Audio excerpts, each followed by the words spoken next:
Boa noite a todos. Sejam todos bem-vindos aqui à nossa casa, ao Monte Alverne, que também chamamos de Parque Espiritual, né? Essa casa que foi inaugurada, né? Foi fundada e inaugurada pelo nosso querido Ariston Santana Teles, carinhosamente chamado de Tom, por nós amigos, amigas, né? E hoje a gente começa já lembrando, né, da presença física do Ariston, que é essa própria casa, né?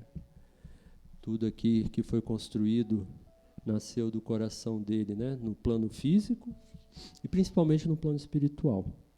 E a gente começa lembrando dele porque hoje esse tema da palestra, né, nos faz, né, lembrar dele, né?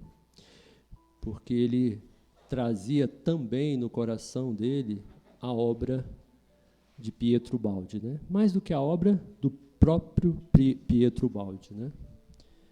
Ariston guardava no coração dele essa proximidade espiritual com Pietro Baldi. Então, por isso também estamos trazendo essa palestra aqui, né, numa casa espírita kardecista, para conhecermos um pouquinho da obra deste médium, né, italiano, Pietro Baldi.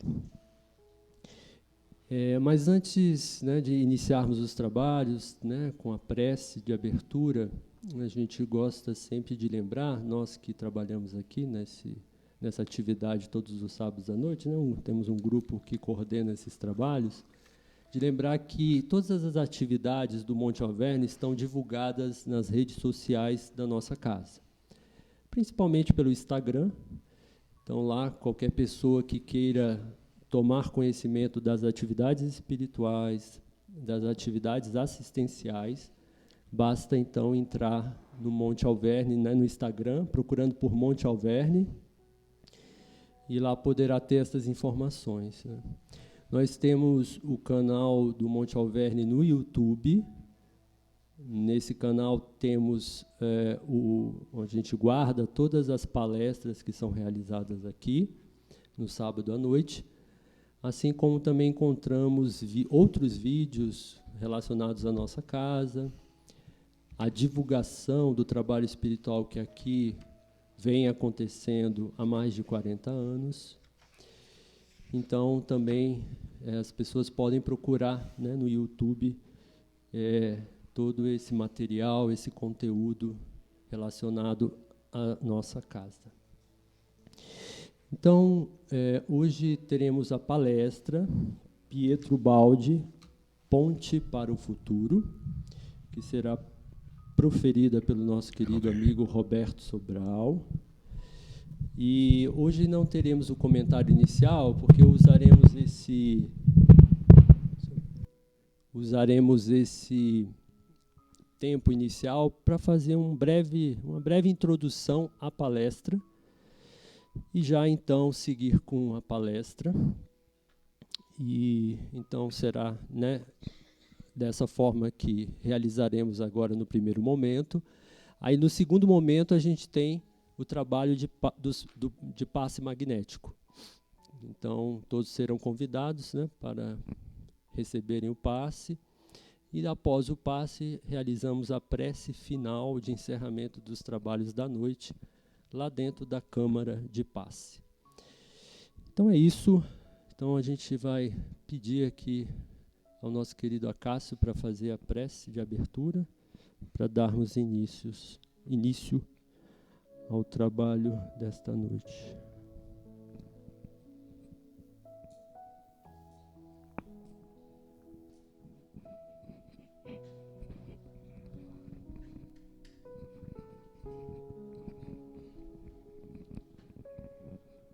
Caríssimos irmãos e irmãs, vamos elevar os nossos pensamentos a Jesus, nosso mestre, modelo, guia, aos irmãos da espiritualidade de luz, em especial os mentores desta casa, Francisco de Assis e Chico Xavier.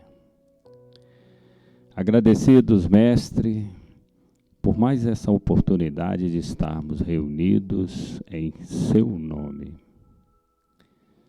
Permita, mestre querido, a presença entre nós de seus mensageiros de luz, que eles possam acalentar os nossos corações, harmonizar os nossos pensamentos, de maneira que possamos aproveitar esse contato com a espiritualidade de luz e aproveitar também os ensinos que colheremos certamente nesta noite. Rogamos também, mestre querido, por muita luz, muita paz, muita intuição para o nosso irmão encarregado da atividade desta noite. Que assim seja.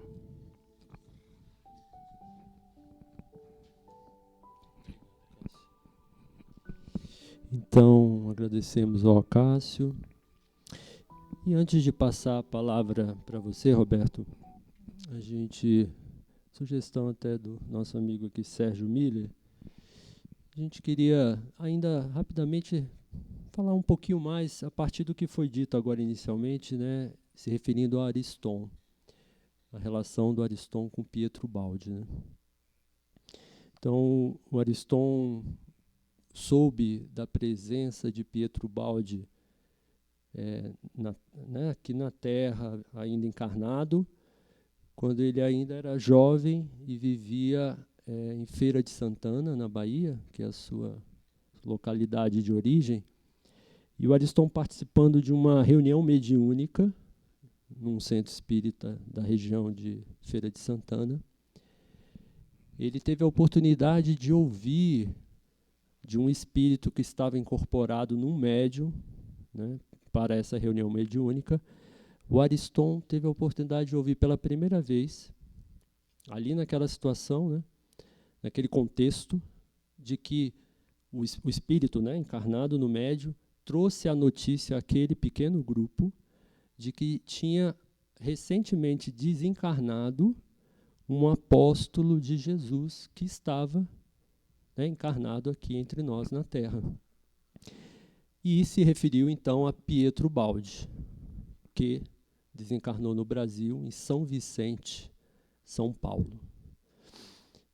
Então foi a primeira vez que o Ariston soube, né, dessa pessoa, Pietro Baldi, desse espírito. E a partir daí ele procurou conhecer a obra de Pietro Baldi, né? Já era uma pessoa profundamente, plenamente envolvida com o movimento espírita, né? Já no seu caminho de formação, né, como orador, divulgador da doutrina, como médium também. E também, né, junto com toda a sua busca dentro da doutrina espírita, ele encontrou na obra de Pietro Baldi um conhecimento que iluminou a vida dele, né, a caminhada dele. Trouxe para eles experiências espirituais muito sublimes, que a gente pôde, amigos, né, nós amigos dele, do Ariston, pudemos em alguns momentos ouvir, né, o relato dele dessas experiências. E o Ariston também então se integrou, né, depois disso, né, um pouco mais à frente, alguns anos depois, o Ariston se integrou ao movimento ubaldiano, de divulgação da obra do Baldi. O Baldi então, nasceu na Itália em 1886 e desencarnou no Brasil em 1972. Então, a segunda metade da vida dele, ele viveu no Brasil e finalizou a obra dele, a segunda metade da obra, aqui no Brasil. E ele foi trazido ao Brasil pela Federação Espírita Brasileira, pela primeira vez em 1951. Tá? Ocasião esta na qual se deu o encontro entre Pietro Baldi e Chico Xavier. Isso, eu não vou entrar, não. Eu já dei um spoiler aquizinho, né? É. Temos uma foto. Tá, então, para não ficar atrapalhando aqui o Roberto mais... Claro.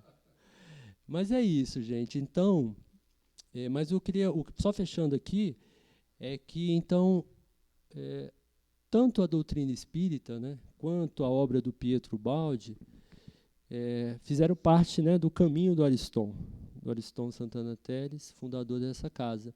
E, por isso, essa casa guarda, né, ela guarda a doutrina espírita, divulga a doutrina, né, aqui se realizam trabalhos espíritas, kardecistas, e aqui também se divulga a obra do Pietro Baldi, né.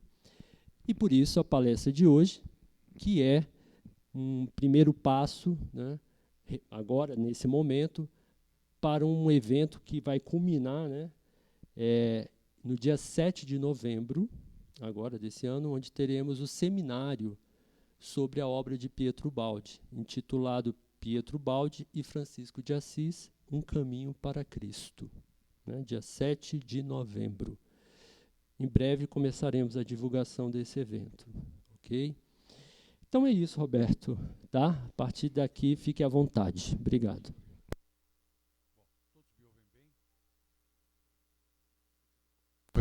Ok. Mas todos me ouvem bem, não é? Fundamental.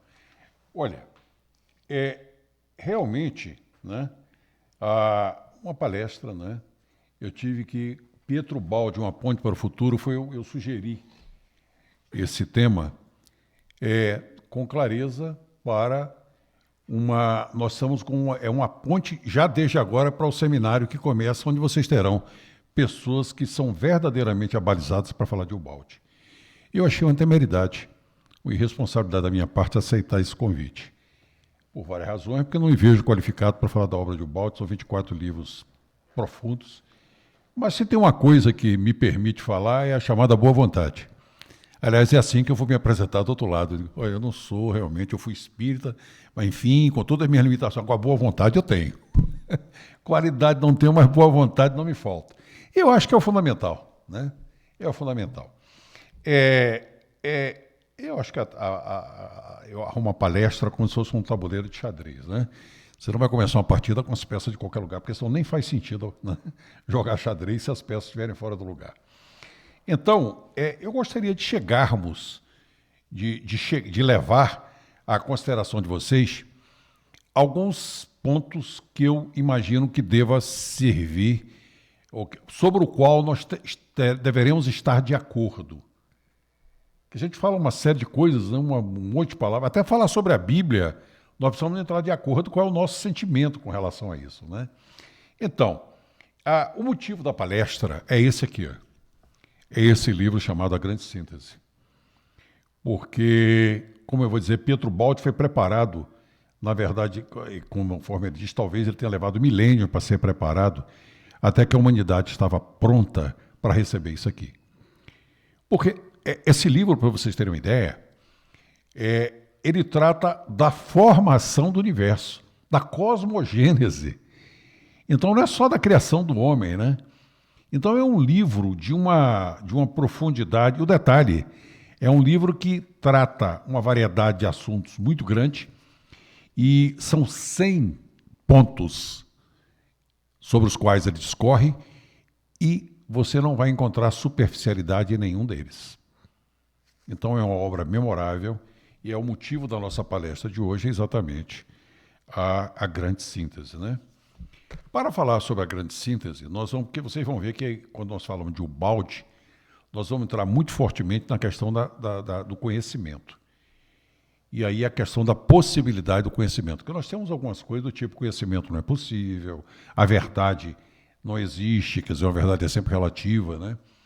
E você ouve isso o tempo todo como se cada qual pudesse ter uma verdade. Sim, é verdade, que é assim mesmo, mas espera aí. Tem que ter um substrato, né? Algo que seja comum para todos. Senão nós vamos viver tateando sem... Então, a possibilidade do conhecimento. Não foram poucos os grandes filósofos que puseram em dúvida a possibilidade do conhecimento.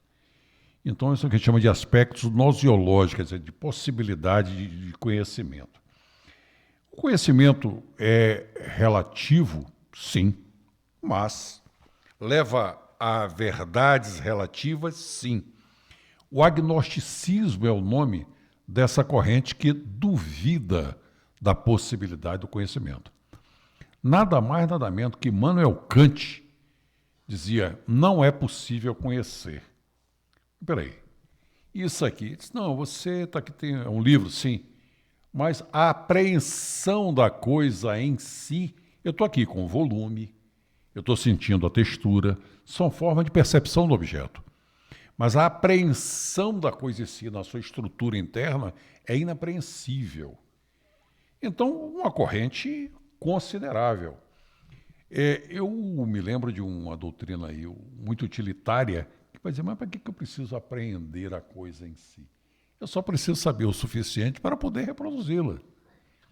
Então, essa questão do conhecimento, né, da coisa em si é algo... mas o agnosticismo, se ele ficasse só na impossibilidade teórica do conhecimento, isso colocado nos termos em que filosoficamente são colocados, são absolutamente defensáveis e compreensíveis, até com uma posição diante do conhecimento que cada um deve ter. Mas o problema é que esse agnosticismo, não raro, ele descamba, ele traz implicações na vida e inclusive na vida política. A relativação de valores que você vê é assustador. Você diz o seguinte, você tem um ambiente, vamos supor que num país você tem um regime totalitário e que um regime totalitário que a princípio, não é, embaixo dele não tem corrupção, mas começa a haver uma liberdade de imprensa e você começa a descobrir corrupção para tudo quanto é lado e aí de repente sai um movimento popular para formar um partido político que venha, como a gente dizia, faz de conta que é o Brasil, ser contra tudo isso que está aí. Quer dizer, você vai formar algo que vai combater a corrupção, que não pode coadunar com isso. Maravilha! Isso é uma motivação, mais uma motivação para a gente se libertar da falta de liberdade de escolha, enfim.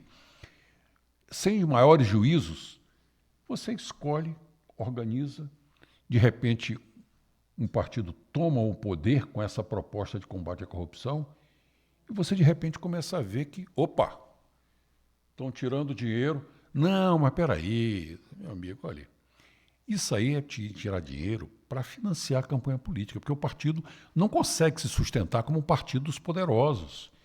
Eles são ricos, eles têm dinheiro, nós precisamos financiar. Embora contra gosto, vamos lá, estamos aceitando. Mas de repente você descobre que as pessoas estão colocando dinheiro no bolso e que a coisa... Aí você, quando você enfrenta isso, as pessoas dizem, não, Roberto, peraí, para com isso. Qual é o partido político que não tem isso? Onde não tem isso? Aí não. Aí eu não consigo ir adiante, eu freio e digo, peraí, não me venha com esse desculpismo, tá certo? Em nome de uma impossibilidade de um valor absoluto, que é a busca da moralidade política. Essa questão da busca da moralidade, da busca da verdade, é um elemento fundamental para a vida. Se a verdade é uma verdade que cada um de nós tem uma percepção da coisa, de acordo com o nosso ponto de vista, cada um tem o seu ponto de vista para enxergar essa coisa aqui. Mas espera aí, existe uma verdade absoluta, uma verdade aqui que você não pode afastar, é a existência física dessa coisa. Você pode estar enxergando cada um de um ângulo, mas a coisa está aqui, presente. Então, essa questão da verdade, a verdade como, olha só, como vivência, como bloco de construção do ser. Gente, isso é importantíssimo. Eu me construo a partir das minhas verdades. Então, eu posso apontar, o único caminho para a evolução é através da verdade. E todos ouviram quando Cristo foi muito claro ao dizer, eu sou o caminho, a verdade e a vida. Ele não disse, não, ele falou a verdade. Ele é o caminho, mas veja, a verdade é um valor. Mais do que o valor, nós falamos, é um bloco de construção. Nós nos construímos a partir disso. Se nós não tivermos esses elementos seguros, você vai ver uma tibieza, as pessoas estão para lá, estão para cá, uma conformação. Eu digo, isto não é correto. Ora, eu posso, e isso é importantíssimo, não ser a pessoa mais correta do mundo. Agora, o que eu não me permito é me desculpar, dizendo, não, mas ninguém é assim tão correto. Não. Eu preciso afirmar um valor.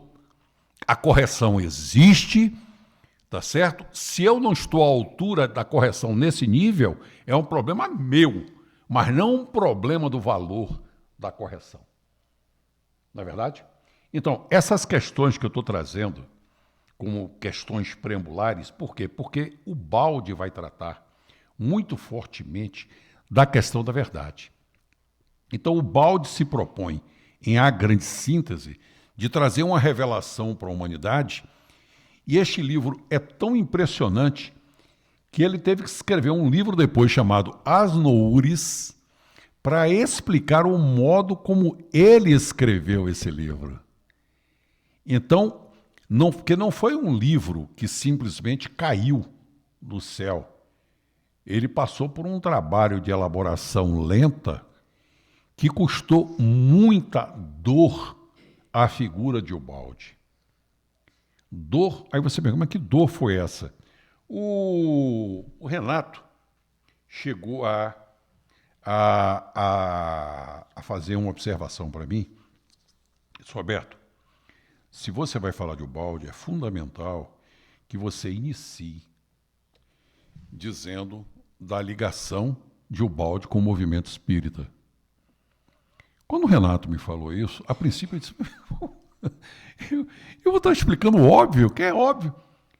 E aí não, eu percebi que era óbvio para mim, que tenho essa casa aqui como referência, não é, Willis? Então o balde está aqui, trazido por Ariston, como uma pedra importante aqui da nossa construção espiritual. Então, para mim, é natural fazer essa associação entre Espiritismo e Petubaldi. Mas aí eu fui pesquisar. Nossa, mãe, vocês não acreditam. Não sei se vocês viram. Olha, eu vi 2 grandes líderes. E isso foi pronunciado, um líder, né, ele é espiritual do Espiritismo no Brasil, do lado de ninguém menos de Divaldo Franco. E falando de Ubaldi de uma maneira pejorativa, e do tipo assim, você aceita trocar a sua banana por um carro último tipo? Sim! Ele dizendo que o Ubaldi diante de Kardec era isso. E fazendo um cisma, quer dizer, uma divisão entre kardecismo e espiritismo. Entre o Ubaldi e o kardecismo. E olha, vamos por partes.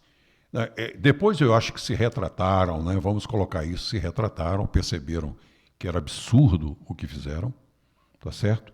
E que sequer tinham lido as 24 obras de Ubaldi, não tinham a menor autoridade para se pronunciar daquele modo. Mas eu percebi que o próprio Ubaldi chegou a dizer que ele não era realmente do movimento espírita. Ele conhecia o espiritismo, mas ele veio depois, né? E aí a gente vai colocar uma certa cronologia aqui para a gente entender isso, né? A ligação de Ubaldi com o espiritismo. Na verdade,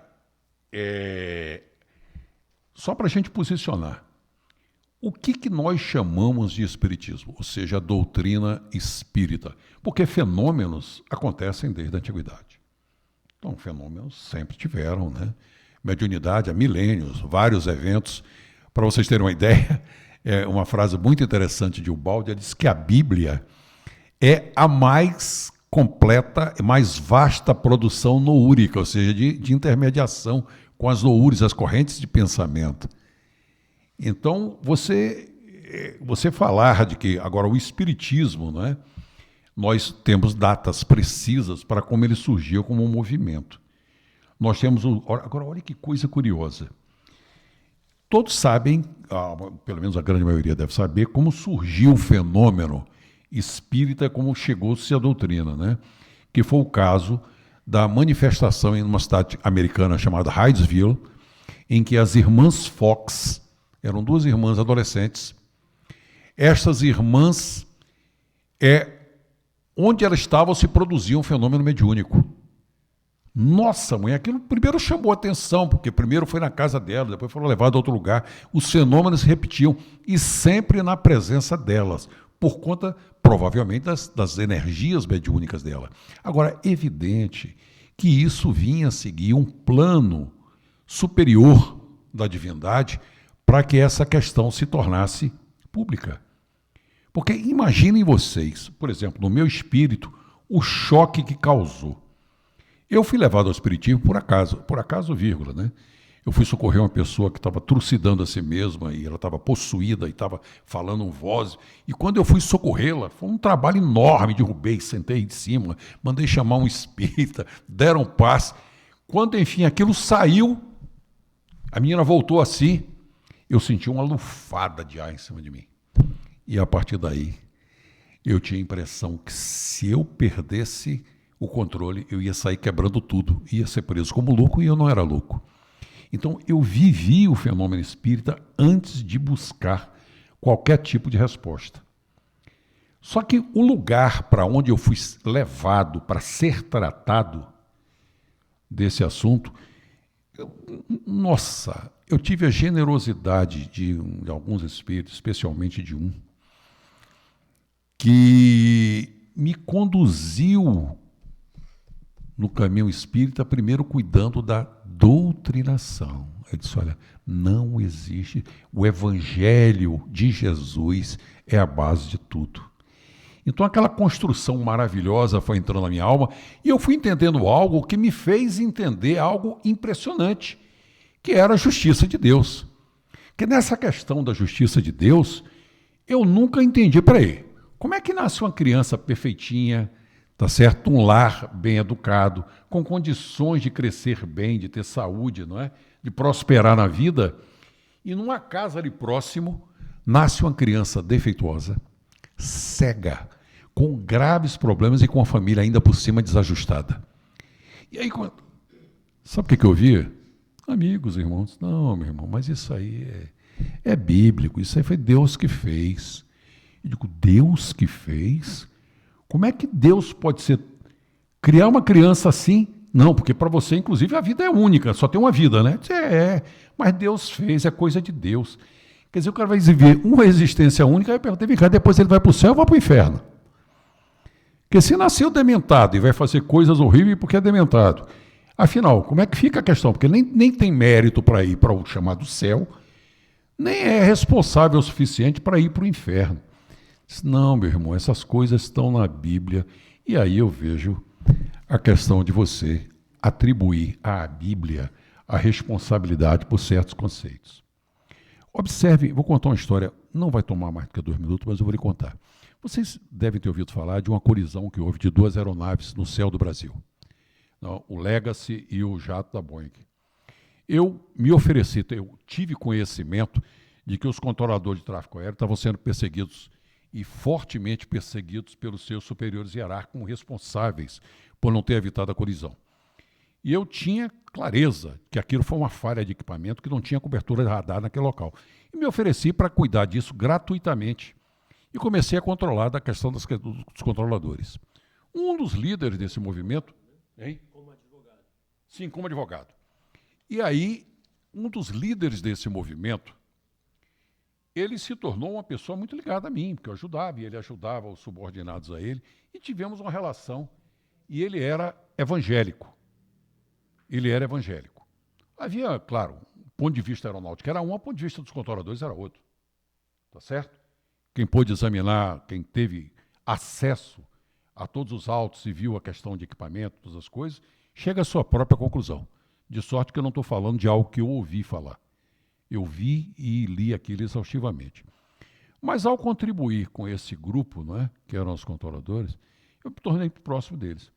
Um deles, que era um dos líderes, eu estou contando isso para dizer o seguinte, para fazer a introdução, tinha essa relação pessoal comigo.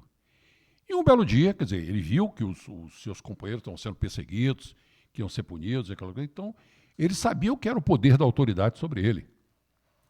Então, nós tínhamos esse convívio quando um dia, do nada, se surpreendeu. Ele falou, rapaz, mas o fulano não podia ter feito isso.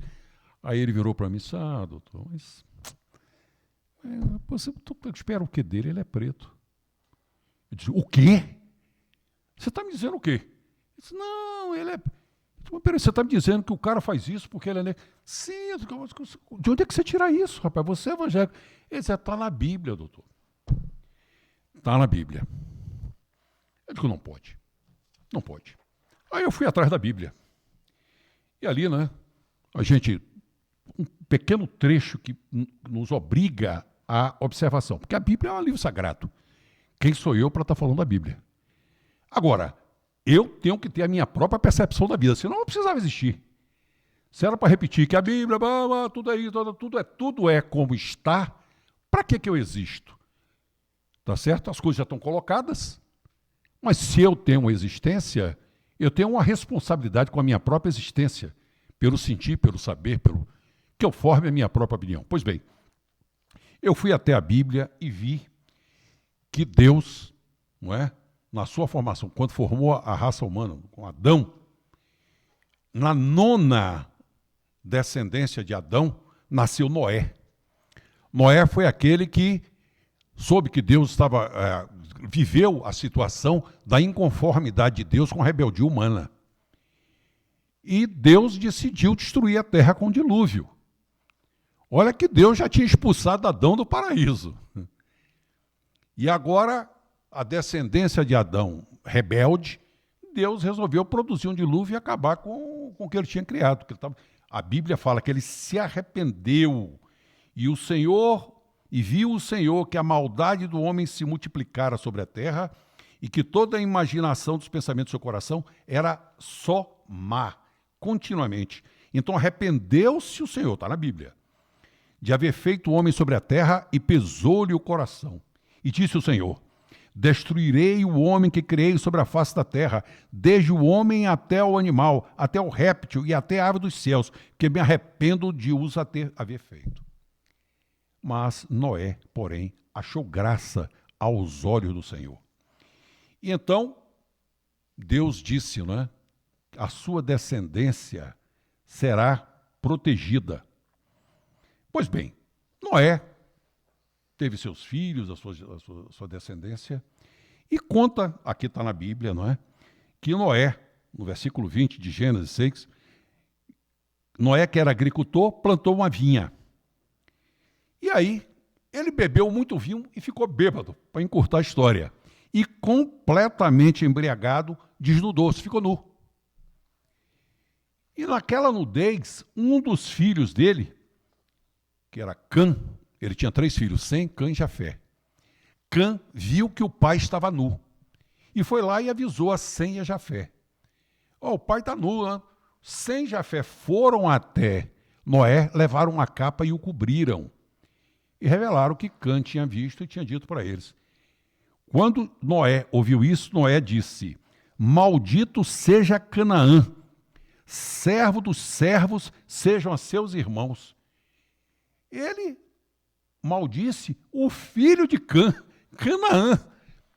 Aí deixa eu ler para ver se isso aqui está correto. Sim. Noé, ao invés de atuar contra Cã, desejou que os filhos fossem malditos e que seus irmãos seriam servos dos outros irmãos. E aí ele disse ainda, no versículo 26, bendito seja Sem e seja Canaã por servo. Alargue-se Deus a Jafé e habite nas tendas de Sem, e seja-lhe Canaã, quer dizer, o filho de Cã, por servo. E aí, o que meu amigo me apontava é que toda a descendência de Cã, que veio de Canaã, que não era, portanto, dos semitas, que a origem de Jesus está entre os semitas, toda a descendência de Canaã seria maldita e era negra. Que era daí que nascia a raça negra. Meus amigos, eu tomei um choque tão grande com aquilo, eu digo, se a Bíblia é isso, eu não quero ela. Eu fico com a minha, digamos, a minha humanidade de Cristo, que jamais faria uma discriminação desse jeito. Então, eu percebo a minha absoluta incapacidade, estupidez, ou seja lá o que for, de não compreender o Velho Testamento na sua profundidade. Ali ele tem páginas de sangue, tem situações que são terríveis. Mas eu respeito, evidentemente, quem venerar aquilo. Mas eu, com todo respeito, não tenho essa condição. Então, por esta razão, ninguém argumente para mim a questões como a Bíblia como algo que eu pudesse ler, ou pior, devesse ler sem submeter a qualquer crivo. Que aquilo representasse um valor ao qual eu estaria submetido. Ora, talvez a Bíblia tenha sido modificada, talvez eu não esteja em condições de apreendê-la, mas peraí, eu não posso me subtrair. Se eu me subtrair, se eu te subtrair de mim mesmo, o que é que resta? Não resta coisa alguma. Então, por isso, eu estou fazendo esse posicionamento para que a gente possa trabalhar com a visão da obra de Ubaldi, com essa consistência de que o que Ubaldi traz? Ubaldi traz uma percepção de vida espiritual. Olha a sequência. Para vocês terem uma ideia, as irmãs Fox, aquelas que estiveram envolvidas, né, que dali foi que surgiu, quando o fenômeno espírita acabou sendo reproduzido pelas pessoas naquela cidade de Hydesville. E aí as pessoas iam reproduzindo aquilo virou uma moda e aquilo foi transportado para Paris. Mas você sabe quanto tempo levou do surgimento desse evento das irmãs Fox até que em Paris alguém tivesse a genialidade de dizer, peraí, o Denisard Rivail, o Kardec, ele foi levado a ver um fenômeno daquele, um fenômeno espírita, em que a pessoa incorporava e aí ele disse, eu vou desmoralizar isso, que havia uma história muito grande, e disse, essa palhaçada tem que acabar. E ele foi num lugar e viu. Ficou impressionado, procurou outro médium em outro lugar. E a resposta continuava na mesma direção. Foi a um terceiro em outro lugar. Ou seja, do ponto de vista objetivo científico, ele submeteu aquilo a diversas percepções de pessoas que nenhum contato tinham entre as outras. Ele disse, não, então peraí, tem algo errado aí. Eu que estou errado. Eu tenho que descobrir o que está por trás disso. E é por conta desta curiosidade técnico-científica de Kardec que ele vai codificar as respostas. Ele resolve fazer uma série de perguntas que esgotassem o assunto cientificamente. Ou seja, eu preciso notar isso aqui de uma racionalidade científica. Então, existem espíritos, e ele vai fazer uma série de perguntas, e de um conjunto extenso dessas perguntas, ele formula o Livro dos Espíritos, onde fica claro que existem espíritos, que há manifestações de espíritos, não suficiente com esse livro que é filosofia e base técnica para se compreender a vida espírita, filosofia e base técnica, manual. Ele resolve fazer um manual para você testar. Escreve o Livro dos Médiuns. Quem já lidou com computação aqui sabe o que é um manual. O manual tem tudo que você precisa. Antigamente era assim, né? Você lia o manual para usar. Hoje os meninos usam intuitivamente tudo, mas no meu tempo você tinha que ter um manual. Pois ele escreveu um manual dos médiuns para que as pessoas pudessem testar aquilo. Ou seja, reúna 5, 6 pessoas num determinado lugar, proceda desta forma que o resultado vai chegar. E o manual dos médiuns funcionava. Quer dizer, como você negar uma doutrina que estava alicerçada na mais justa resposta filosófica da responsabilidade de cada indivíduo? Como é que você vai afastar a doutrina espírita da reencarnação? O núcleo da doutrina espírita é a reencarnação. E reencarnação é justiça divina. O indivíduo vai colher o que plantou. Não tem mais céu nem inferno. Você não vai para o inferno. Agora você vai colher tudo que você plantou.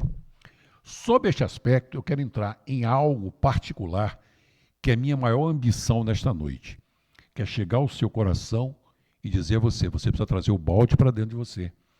E você precisa buscar o caminho da autotransformação a partir de um balde. É um caminho. Tem vários caminhos. É por isso que aparece o quê? O balde, caminho para o futuro. É um caminho. Hein? Uma ponte para o futuro. Ora, uma ponte é algo que te leva do que você está aqui para o futuro. E ela é construída com bases, já começa a trabalhar com bases do real. Então, para você para trazer isso para o seu coração, eu quero que você lembre do seguinte: o que há de fundamental no que nós estamos conversando é a possibilidade que nós temos de autotransformação. Nós temos que ter a compreensão, e aí é que eu acho que quando as pessoas fazem um discurso espírita de apostasia, ou seja, de afastamento, a doutrina espírita é isto, não se confunde com aquilo, não se confunde com aquilo outro. Eu, peraí, você realmente está me tirando da doutrina espírita, porque o que eu mais ganhei na doutrina espírita foi a liberdade, né? De, a partir do contato com os espíritos, abrir esta fonte de conhecimento para Deus de todos os lados. Como é que eu vou tirar de mim a possibilidade de ter outras formas de conhecer que não só dentro do espiritismo? Ninguém vai tirar de dentro de mim a riqueza de entrar num culto evangélico e me envolver naquelas canções, cantar aquilo a plenos pulmões, sentir uma vibração que nos falta na doutrina espírita, viu? Que nós ficamos muito racionalistas, racionais e analíticos. E aquela vibração poderosa, né? Em compensação, eles tentam justificar, dizer que Deus pode matar, pode fazer o que quiser, porque Deus é Deus, um nasce torto, um nasce bom e está tudo bem. A doutrina espírita traz esclarecimento, mas eu não posso ficar preso apenas a isso. Então vocês vejam, quando eu vejo na doutrina espírita uma porta de libertação, como Ariston, aliás, Ariston não é, isso aqui é o quê? Um centro espiritualista, lembra? Ele nunca chamou isso aqui de centro espírita. Parque espiritual. Por quê? Porquanto aberto a tudo aquilo que nos eleva. E tenham certeza de uma coisa: nada mais nos eleva do que o nosso próprio coração. Ninguém vai fazer o seu trabalho no seu lugar. O seu coração, este sim, pode produzir transformações. Então, quando você chega, por exemplo, vai ter um curso de filosofia. Aí eles estão, olha, espírita, instruí-vos, amai-vos, tem que aprender. Eu vou lá num curso de filosofia. Eu sinto na terceira aula, disse, olha, estou apresentando ali a Helena Blavatsky, eu digo, opa, a filosofia está se abrindo ao mundo, ao conhecimento, ou pelo menos ao reconhecimento dessas fontes espirituais. E aí, um curso que é aplicado aqui em Brasília, a Nova Acrópole, que tem no Brasil inteiro e tem no mundo. E aí, o pessoal abre a boca e diz o seguinte, o bem, escreve lá, o bem. Você está esperando que vai haver divagações? Olha só, o bem é tudo aquilo que nos une. E, gente, tem explicação mais fantástica do que isso, considerando a diversidade da humanidade? O bem é o que nos une, o mal é o que nos desagrega. Então, veja, as fontes de percepção, mas ninguém vai substituir o que você sente. Porque você vai para outra esfera, uma outra experiência, uma experiência yogi, uma experiência da Kriya Yoga, que teve agora recentemente, no final de semana, eu estava lá os 2 dias dentro da Kriya Yoga. E o que você faz na Kriya Yoga? Aquilo que Ariston me recomendava, meditação, oração e meditação.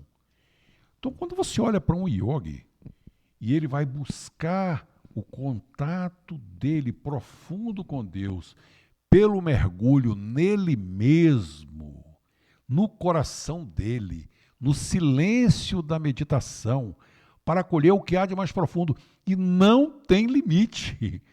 Você vai meditar a vida inteira e sempre vai ter graus mais aprofundados de meditação. Então, quando você chega num nível desse, meu Deus do céu. Então, veja, o que o Pietro Baldi nos traz?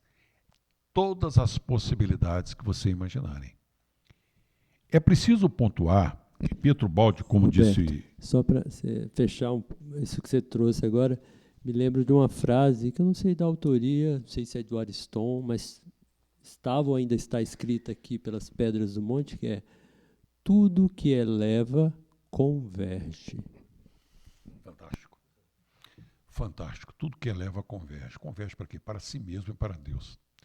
Eu posso não salvar o mundo, mas eu tenho a obrigação de salvar a mim mesmo. É evidente que minha obrigação maior está com meus filhos, né? Com a minha família, e está com toda a humanidade. Mas eu estou dizendo, eu tenho obrigação de tratar a mim mesmo como algo que tem chances. Dar estas chances.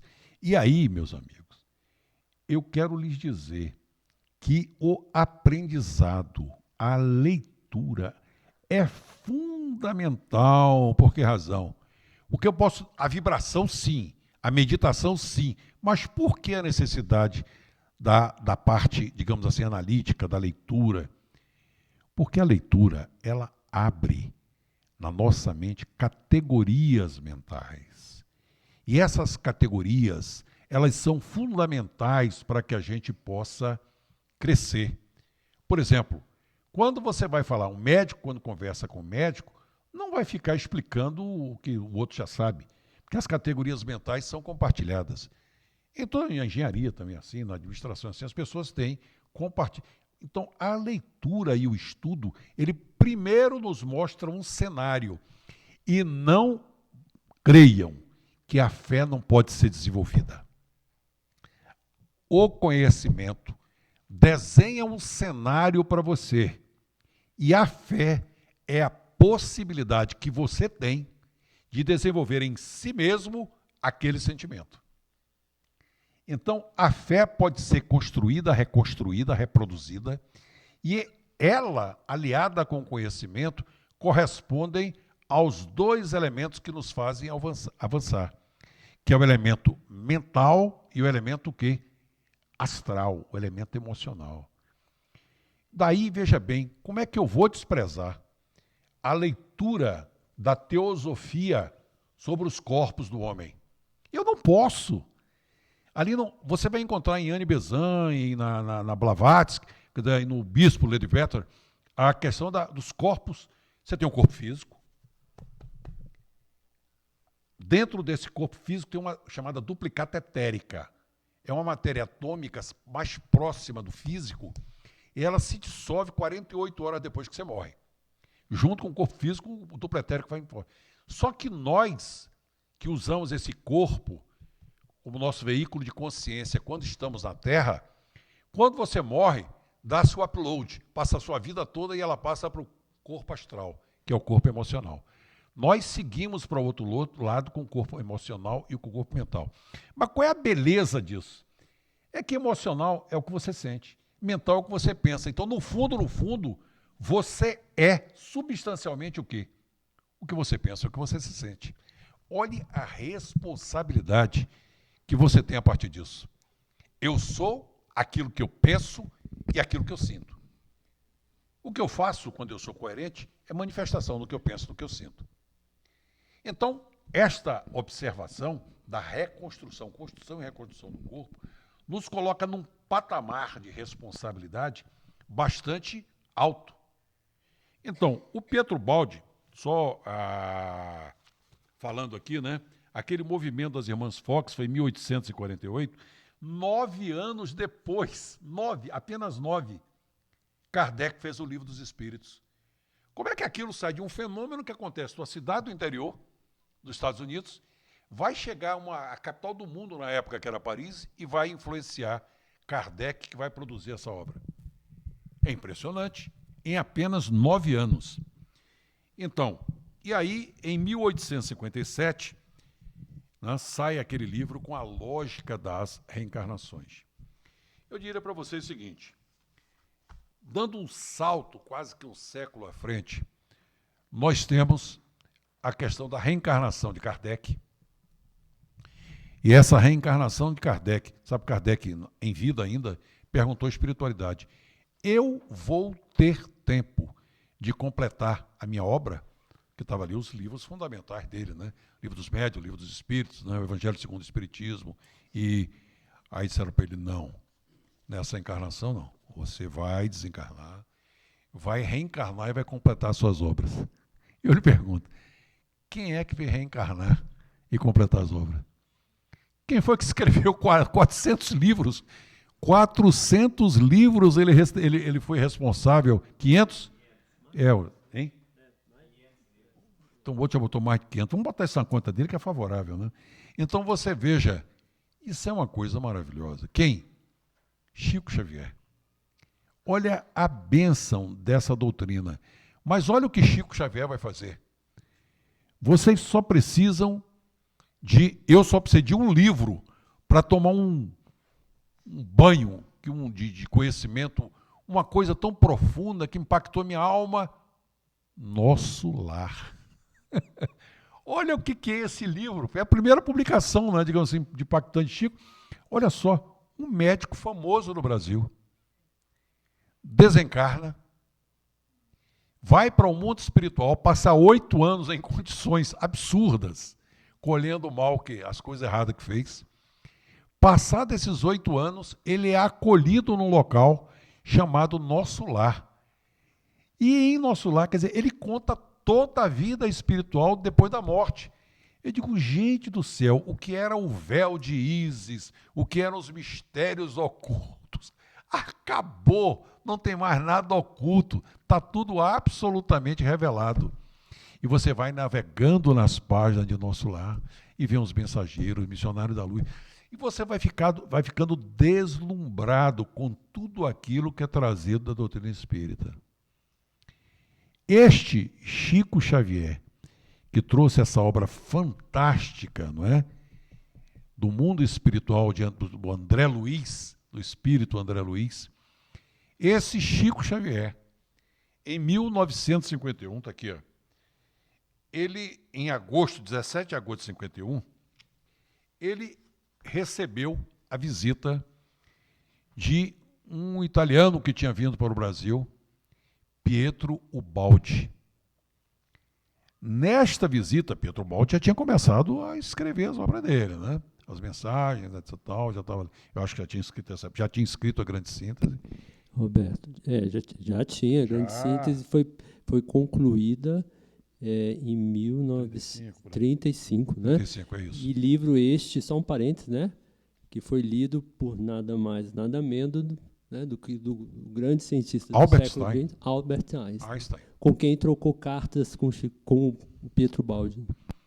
Olha, se vocês entrarem na internet e perguntarem o Baldi e Einstein, vocês vão tomar um choque.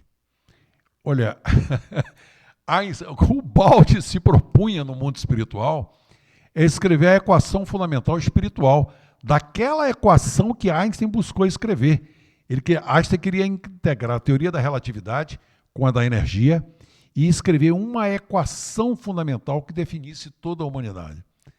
Então, os dois por caminhos diversos, Einstein, evidentemente, né, no plano técnico científico e o Baldi no plano espiritual, buscando o mesmo caminho para a unidade.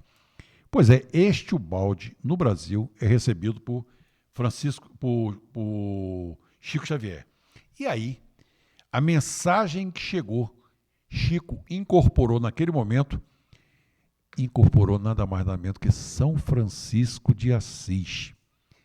E a mensagem de Francisco de Assis foi dirigida diretamente para Pietro Baldi. E aí, Francisco de Assis, naquele momento, tratava Pietro Baldi como Pedro. Como? Pedro. Quem é Pedro? Pedro, o apóstolo, a pedra fundamental da igreja. Nós temos certa dificuldade de entender certas coisas que, por exemplo, há um certo, como é que eu vou dizer, um certo pudor católico das pessoas acharem, por exemplo, que Francisco de Assis não pode reencarnar. Encarnou há algum tempo aqui mesmo no Brasil. De uma forma anônima, servindo, encarnou. E Pietro Baldi, o grande Pedro, encarnou em Pietro Baldi. Quer dizer, nós temos a figura de Chico, que é uma reencarnação de... a encarnação anterior de Chico era João Batista. João Batista, você veja, veio encarnar. Aí você olha com Francisco de Assis e depois nós temos... Você fica olhando esses desdobramentos assim. Ora, Cristo nunca não disse que eu vou te abandonar, ele disse, eu estarei com vocês.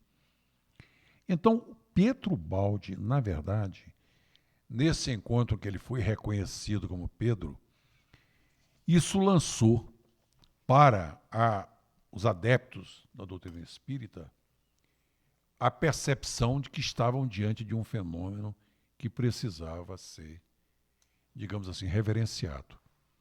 Eu quero trazer para vocês, rapidamente, a grande dificuldade de se compreender Pietro Baldi a partir do momento em que ele escreve, relatando como ele mesmo recebeu as noures, essas correntes espirituais que ele teve acesso. Noure não é só corrente do ponto de vista passivo, a mensagem não. Os centros dimanantes que emanam as noures também são noures. E ele teve acesso por uma elevação inspirativa. Ele elevou-se de tal modo inspirado, como grandes inspirados existiram na humanidade, desde Moisés. Mas ele elevou-se de tal modo que ele entrou em contato com essa realidade e daí brota o seu livro. A grande dificuldade é que as pessoas dizem, né? Isso foi isso que eu encontrei, essas críticas dizendo, é ele falando dele mesmo. Qual é a referência dele, se ele é todo autorreferente, se ele se refere a si mesmo? Ele disse, olha, eu não tenho condições de falar de outra coisa que não seja de mim mesmo nessa situação. Por quê? Porque eu fui o objeto. Eu tenho que tratar a mim como objeto porque eu recebi. E essa possibilidade do indivíduo tratar cientificamente com isenção ele mesmo, que é um problema, né? Que normalmente nós colocamos a objetividade científica com o quê? Eu sou o sujeito que conhece, e esse é o objeto conhecido. E esta relação se estabelece na medida em que eu reproduzo mentalmente o objeto que eu estou conhecendo. Então deixa de ser um objeto, passa a ser um objeto conhecido, onde eu tenho um fator preponderante, que eu sou o sujeito que conhece. Então é essa a construção. E quando o objeto conhecido é o próprio sujeito? Aí vocês vão ver que a filosofia vai dizer que isso não é possível. Tá? Todos os pensadores vão colocar isso como uma impossibilidade lógica. Lembrando que Niklas Luhmann, o grande pensador político, talvez um dos maiores pensadores políticos, Luhmann tinha tratado de um observador de terceira ordem. Olha que coisa engraçada. Sabe o que é um observador de terceira ordem?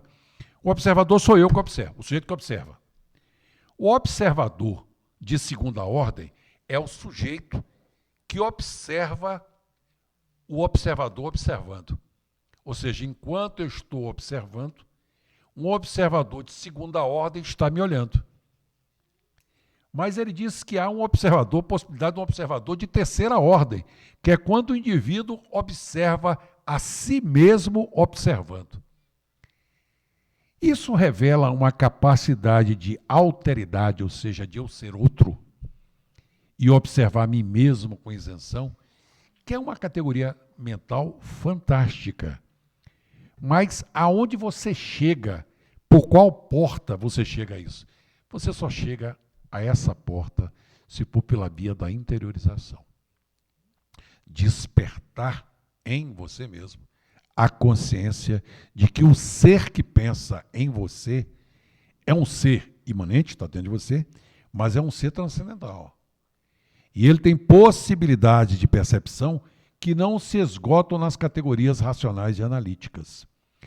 Isto é o caminho mais direto para Deus. É a forma como eu vou perceber Deus, é a forma como eu percebo a mim mesmo com essa obra divina. Que mesmo eu, todo torto, sou uma construção divina. E esta percepção, entrar nesta alma, na verdade você abre uma antena de percepções que é impressionante. Você passa-se a perceber das coisas de tal modo que deixa de haver uma relação entre o sujeito que conhece e o objeto que é conhecido. Fundem-se, quem diz isso é o povo da oriental. A fusão do sujeito que conhece com o objeto que é conhecido num único ser. Essa identidade do ser. As pedras emanam noures. Todas as coisas, Quando eu entro em comunhão com as coisas, é como se eu entrasse na estrutura molecular daquilo e pudesse sentir em mim aquela vibração. Eu posso ter uma experiência pessoal. É que eu posso sentir a vibração de uma pedra. Eu, por experimento. Não há nada mais fantástico e precioso do que a sua capacidade de experimentar a si mesmo. O balde se coloca num fenômeno inspirativo no nível do mesmo nível que você vai encontrar nos grandes artistas ou grandes compositores. Como é que Beethoven recebeu aquilo? Como é que Bach recebeu aquilo? Aquilo é uma dimanação, não é? De um plano muito superior. Então ele diz que nós estamos convidados a penetrar e acessar essas noures e com elas transformar a nossa própria percepção. Este é o melhor caminho para o nosso futuro. Olha só um tema que eu quero trazer para vocês. Já falei, não é? Que os 3 tipos de observador de terceira ordem é o biológico, o psíquico e o social. E essas coisas nós precisamos conhecer como possibilidades de acesso. Eu sou um ser social? Sou. Mas sou um ser físico, sou um ser biológico. Tudo isso existe em mim. E eu tenho que descobrir as possibilidades que isso tudo oferece. Uma expressão que eu gostaria que vocês guardassem é a questão da chamada maturação biológica. O Baldi fala muito no livro dele sobre a questão da maturação biológica. Como é que pode ser maturação biológica? Como é que eu sei que eu posso amadurecer psiquicamente? Evidente, né? Claro que meu corpo também evolui. Mas essa maturação biológica que ele referia, ele se refere a uma superior maturação psíquica. Vejam bem, ele consegue conceber que nós transportamos para a psique, para o espírito, né, a visão espiritual, toda aquela nossa experimentação e vai acumulando como um patrimônio que não cessa jamais. E quando você reencarna, você traz isso como não é bem software. 2 minutos eu digo, não me apresse desse tema que é importante. Olha só, pode concluir, vocês entenderam, né? Mas vejam bem. Maravilha. É o limite. Ótimo, ótimo, ótimo. Como tiraram o meu tempo no início, eu vou... Gente, vingada. Olha, essa questão da maturação biológica, olha que coisa interessante. Vocês sabem o que é hardware. Hardware é a parte do computador que é física, né? Tá ali, hoje não tem mais computador que era, antigamente era uma torre, tá ali aquele computador, o computador está ali. Né? No meu tempo não era uma torre, não, era uma sala desse tamanho. Eu trabalhava na IBM para ter um computador gigantesco, 128K. Nem uma caneta hoje tem tão pouca memória quanto tinha aquilo. E a gente fazia milagre com aquilo, operava os bancos, todo o sistema bancário passava por nós. Quando o banco abria de manhã, já estava com todas as listagens, com todas as atualizações. Era um sistema fantástico, né? Pois bem, olha, o computador fisicamente é o chamado hardware, quer dizer, que é a parte dura mesmo do sistema, né? A programação é o chamado software. É a programação que vai fazer com que aquele computador funcione. Porém, tem algo que nem sempre as pessoas se lembram, chamado firmware. Esse tal de firmware é algo que já vem na máquina, não é o programa que você vai colocar. É como se a máquina vivesse pré-programada para uma série de instruções. Pois bem, eu faço essa analogia para dizer, quando a gente está prestes a desencarnar, dá-se aquele upload, vai tudo lá para cima. Blá, blá, blá, blá, blá, blá. Só que aquilo vai ficar no chamado firmware do nosso espírito. Quando você reencarna, ao invés de você começar do zero, vai descer toda aquela experimentação. Ou seja, não vai haver apenas um software para você atuar para o futuro. Vai vir toda a experiência firmada tá certo? Ao longo das suas experiências anteriores. Isto é fantástico, isto é genial. Olha, para você ter uma ideia, uma frase que vocês vão ouvir muito o Baldi falar, é a questão do cálculo de complexidade, da complexidade de forças. O Baldi vai trabalhar a complexidade no limite daquilo que a gente não consegue explicar. Edgar Morin chegou ao conceito de complexidade. Edgar Morin, devo muito a um guru que está aqui nessa sala chamado Renato, que me trouxe um livro do Morin que é maravilhoso, não é? A Dialética da Natureza, não é isso? La Dialética de la Nature. Pois é, o Morin foi bater nesta questão da complexidade, porque isso aqui eu não posso ser que, mas eu não posso entrar na verdade absoluta. Isso aqui é muito complexo. Peraí. Ao invés de negar a possibilidade de conhecer, eu vou reconhecer a complexidade. E na medida que eu reconheço a complexidade como categoria teórica, eu aprendo a lidar com a complexidade. Eu desenvolvo técnicas para lidar com a complexidade. Isso é fantástico. Porque isto tem a ver com o nosso espírito. Nós temos que entender de toda essa complexidade, mas nós temos que entender que nós temos meios, mecanismos e possibilidades, sobretudo a possibilidade, que não tem nada mais poderoso do que uma coisa explosiva que está dentro de você, que é o seu espírito. Toda a possibilidade de conhecimento, toda a possibilidade da ação. O que vai transformar o mundo no futuro? Espíritos, como cada um de nós. Então as possibilidades disso são impressionantes. Só que o Baldi nos pega todos pelas mãos e nos leva para o caminho do Cristo. Não há um outro caminho que seja ético, integrador, ou seja, realizador do bem, mais expressivo do que o Cristo. Você vai ter outras religiões com seus poderes, mas o Cristo, ele traz uma programação tão efetiva. E o detalhe, ele conseguiu produzir a síntese de tudo que nós precisávamos no seu Evangelho. E o Evangelho de Jesus, ao mesmo tempo que é profundo e poderoso, ele é simples, que é o mais humilde das criaturas é capaz de entender. É muito poder, não é? O mais humilde dos seres humanos tem em si este germe, esta possibilidade de desenvolvimento das mais amplas potências do universo, que é o Espírito, que nós fomos criados à semelhança como Deus quis, como uma potência do universo. Então, meus queridos, eu queria apenas dizer a vocês que de Ubaldi mesmo vocês vão ter grande profundidade no seminário.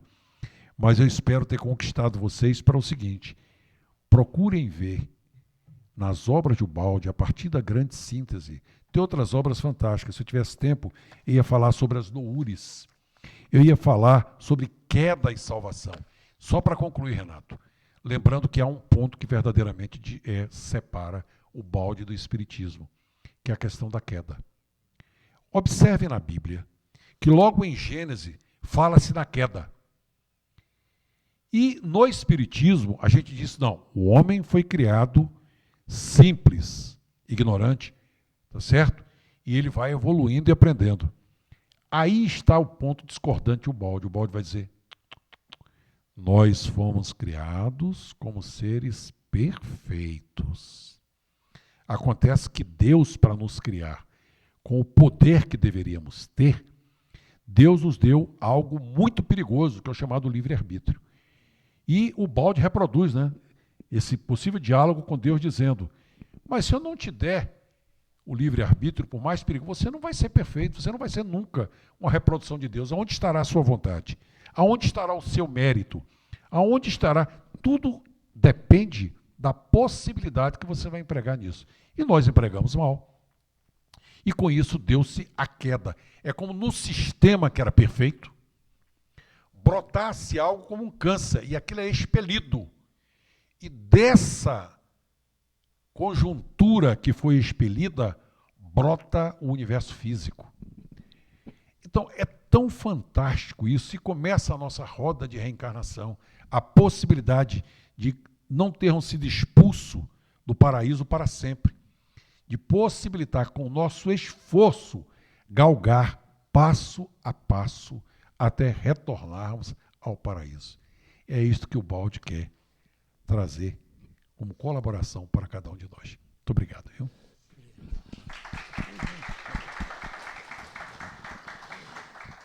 Então, a gente agradece ao Roberto, mas porque esse último ponto, você tocou num ponto bem sensível, né? E, sabe, Roberto, cabe dizer que essa diferença se dá, na verdade, por um ponto de vista de interpretação. Só para fechar isso que eu considero importante. Porque é o seguinte, né, quando o Kardec aponta como ponto de origem a nossa condição, né, de não, né, sermos simples, ignorantes quer dizer sem conhecimento, o Kardec está se referindo numa perspectiva evolucionista que ele assume, né, para a doutrina espírita, né, e isso é posto, né, a doutrina espírita ela é evolucionista. Ela acompanha, nesse sentido, o conhecimento científico que vem estudando a origem do quê, Roberto? Do universo físico. O universo físico já é o fim da queda, que o Roberto se referiu a partir da obra do Balde. Então, a questão são duas origens, né? A nossa origem espiritual primeira, quando Deus nos criou, ainda era no paraíso bíblico ou no que o Balde chama de o sistema. O paraíso bíblico, para o Balde, chama-se o sistema, Deus, o todo uno Deus. Um conceito abstrato, né, gente?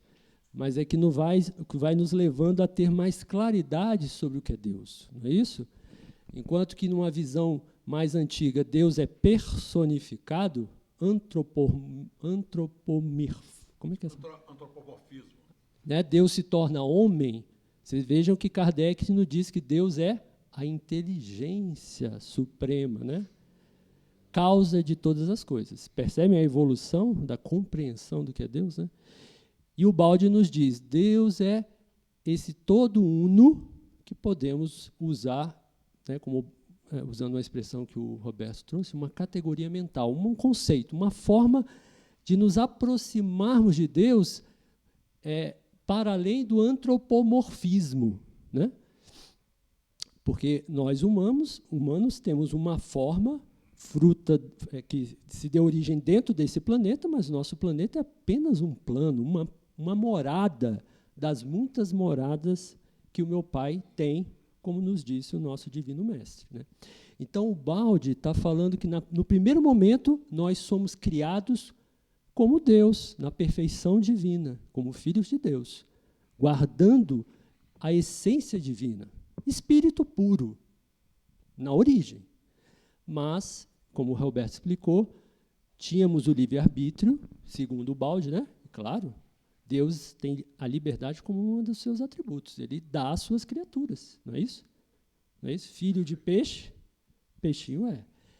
E, tendo liberdade, parte das criaturas escolheram viver um processo que resultou na queda. Quando a gente chegou no final do poço, a gente estava simples e ignorante. Entendeu? Quando a gente estava no final do poço, lá no fim da queda e começando a retornar para a casa do nosso Pai, que é toda a evolução que o universo físico vem fazendo. E aí podemos entender a complementariedade entre o Balde e Kardec. Entende? Pontos de partida distintos. Porém complementares. Sim. Porém complementares, entende? E isso, né, a gente tem aprendido dentro desse movimento que divulga a obra do Pietro Baldi, que é realizado principalmente por espíritas kardecistas. Né, os principais professores da obra do Baldi que a gente tem no Brasil, todos eles são espíritas kardecistas. E não por acaso, como o Roberto nos né, lembrou de uma forma muito importante, tivemos esse divino encontro, né, Roberto, em 1951, onde houve essa reunião divina, gente. Eu tive a oportunidade de estar na Fazenda Modelo, pertinho em Pedro Leopoldo, né, onde o Chico e o Baldi sentaram juntos a uma mesa e ambos psicografaram naquele momento, né. O Baldi, Chico trazendo uma carta que foi assinada por Francisco de Assis e o Baldi recebendo uma mensagem de sua voz. Sua voz, né? Era assim que ele nomeava essa experiência noúrica e espiritual, onde ele captava mensagens, né? O Baldi nunca fez a afirmação sobre quem é essa sua voz. Quem é, né? Ele nunca disse isso, tá? Ele nunca disse. Mas seus amigos mais próximos, né? Quem conviveu com ele, estudou sua obra, ouvindo as psicografias de vários médiuns, dentre eles o Chico Xavier, né? Que aqui, se a gente pegar aqui, né? Essa aqui, eu acho que não sei se é nessa. Se a gente pega uma das comentários sobre a grande síntese, psicografado também pelo nosso querido Francisco Cândido Xavier, a gente vai ver Emmanuel se referindo a Pietro Baldi como um apóstolo do Cristo. Então, sua voz, para alguns próximos a Pietro Baldi, é a voz do Divino Mestre Jesus guiando o seu discípulo.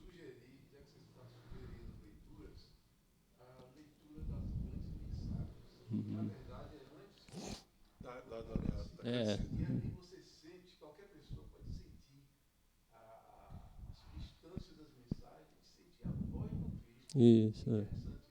Então, nosso querido Íris aqui, né? As grandes mensagens. É o livro que prepara o terreno para a grande síntese. Então, porque o Íris estava sem microfone, o Íris sugeriu, porque isso fica gravado, né, gente? Vai para o YouTube. O Íris sugeriu, isso é uma boa sugestão, que é o primeiro livro do Baldi, chama As Grandes Mensagens. Ele foi recebendo durante alguns anos, perto do Natal, perto da Sexta-feira Santa e outros momentos importantes, né, do cristianismo, né, dessas datas cristãs. Ele foi recebendo mensagens, né, são mensagens relativamente curtas, né, então é um bom texto para você se aproximar e ali você poder sentir, né, a fonte que guiava ele, não é isso? Ah, boa. Temos e ainda acho que tem, né, Sérgio, esse CD, onde não tem mais?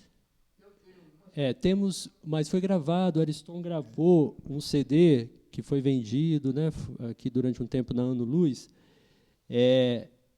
que é onde ele narra as grandes mensagens, né? E aí é um audiobook, né? Um audiolivro através dessa narração. Eu vou pedir a vocês, eu queria só um minuto para fazer uma complementação que eu julgo mais do que oportuna. Olhe, de nada vale, não é? Eu me lembrei da música de Caetano Veloso. De nada valeria acontecer de eu ser gente, e gente é outra alegria, diferente das estrelas. Caetano Veloso. Olha, de nada valeria tudo o que falei sobre Pietro Baldi se nós não tivéssemos a seguinte clareza. A questão de ponte para o futuro é porque você pode atravessar essa ponte. Você só precisa desligar de absolutamente tudo, entrar em contato consigo mesmo e ter a percepção das noures que cercam você, as correntes de pensamento, as correntes de energia que você sente. Esta percepção é o suficiente para você transpor a ponte. Porque você entra naquela corrente. Aquela corrente desce até você. É uma lei fantástica. Toda vez que o filho se eleva, o pai desce até ele.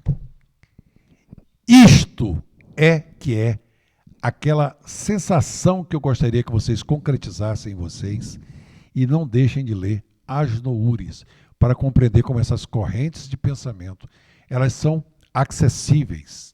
Você tem um contato com elas hoje. A qualquer momento você desligou e entrou em contato consigo mesmo. Primeiro que você vai sentir a sua própria noure. Segundo, você vai sentir do seu mentor espiritual. E isso vai se ampliando, as noures da família.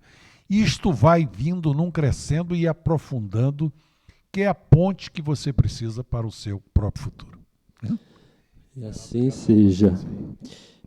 Correntes que fazem parte da espiritualidade superior, né?